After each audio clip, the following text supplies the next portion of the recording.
جانوروں کی جفتی پر اجرت لینا۔ جانوروں کی جفتی پر اجرت لینا کیسا ہے؟ اگر کسی کا یہ پیشہ ہو تو کیسا ہے؟ محمد عثمان سہارنپور سے۔ حدیث میں صراحتاً منع ہے کہ آپ صلی اللہ علیہ وسلم نے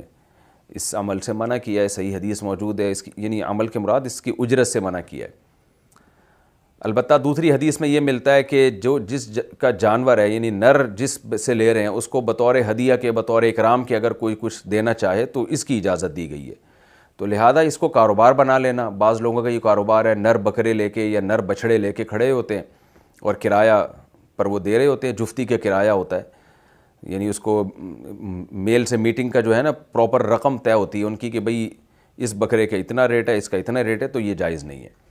ہاں یہ ضرور ہے کہ کسی کو جانور دے دیا جائے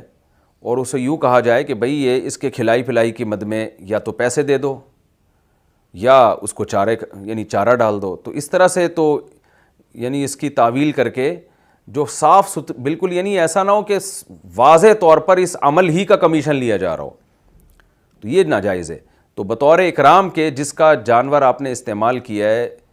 میل کو فیمیل کو کراس کروانے کے لیے، تو اس کو اکرام کے طور پر اپنے طور پہ کوئی خود سے کچھ دے دے، یا وہ بندہ کہہ دے بھئی ٹھیک ہے یہ بکرا لے جاؤ یا یہ بچھڑا لے جاؤ اور کراس کروانے کے لیے 2-4 دن تمہارے پاس رہے گا تو اس میں چارے کے مد میں اتنے پیسے دے دینا، تو اس طرح سے گنجائش ہے، لیکن جو اجرت طے کر کے لی جاتی ہے یہ جائز نہیں ہے۔